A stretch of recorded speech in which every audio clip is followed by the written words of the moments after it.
हरे कृष्ण दोस्तों, आज के हमारी इस वीडियो में हम आपके लिए बृहस्पतिवार की व्रत की कहानी लेके आए हैं। एक साहूकार रहता था जिसके घर में अन्न, वस्त्र और धन की कोई कमी नहीं थी और वे साहूकार बहुत ही दयालु हृदय का था। परंतु इसकी स्त्री बड़ी मलिन स्वभाव की थी। उसे दान पुण्य करना अच्छा नहीं लगता था। किसी भी भिक्षार्थी को कभी भी कुछ भी दान नहीं देती थी। सारे दिन बस अपने काम में ही लगी रहती थी। एक दिन की बात है, एक साधु महात्मा उसके द्वार पर भिक्षा मांगने आए और भिक्षा की याचना करने लगे।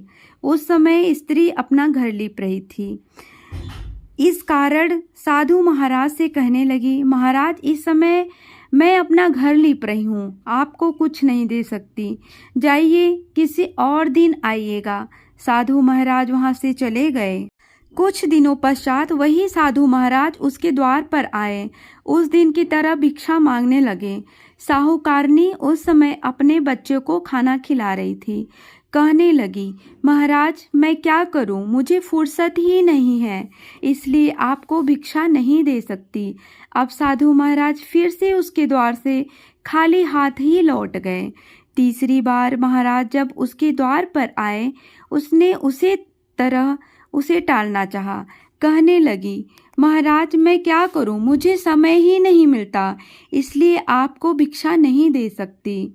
परंतु महात्मा जी कहने लगे, यदि तुमको हर समय का अवकाश मिल जाए तो क्या तुम मुझे भिक्षा दे सकती हो? तो वह कहने लगी, हाँ महाराज, क्यों नहीं, ऐसा हो जाए तो आपकी बड़ी कृपा होगी।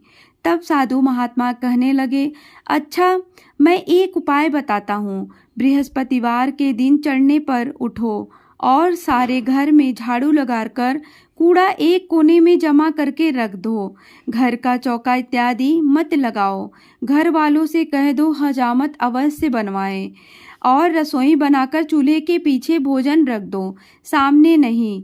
फिर स्नान आदि करके सायंकाल को अंधेरा होने के बाद दीपक जलाओ और बृहस्पतिवार को पीले वस्त्र न पीले रंग की चीज का भोजन ग्रहण करो। यदि ऐसा करोगी तो तुमको घर का कोई काम नहीं करना पड़ेगा, तुम्हें अवकाश ही अवकाश हो जाएगा।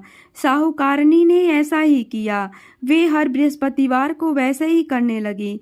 कुछ समय बाद उसके घर में खाने का एक अन्न का दाना भी न रह गया। थोड़े दिनों में वही महात्मा फिर आए और भिक्षा मांगने लगे। परंतु साहूकारनी ने कहा, महाराज, मेरे घर में खाने को अन्न नहीं है, मैं आपको कहाँ से ला कर दूँ? तब महात्मा ने कहा, जब तुम्हारे पास सब कुछ था तब भी तुम कुछ नहीं देती थी, अब तुम्हारे पास कुछ भी नहीं है तब भी तुम कुछ नहीं दे रही हो, तुम चाहती क्या हो? तब साहूकारनी ने हाथ जोड़कर प्रार्थना करी, महाराज, अब आप ऐसा उपाय बताइए कि मेरे पहले जैसा धन्य धान्य हो जाए। अब मैं आप प्रतिज्ञा करती हूँ, आप जैसा कहेंगे वैसा ही करूँगी। तब महात्मा जी ने कहा, बेटा, बृहस्पतिवार को प्रातः काल उठकर स्नान आदि से निवृत्त होकर घर के गाय को गोबर से मत लीपो तथा पुरुष हजामत ना बनवाएं।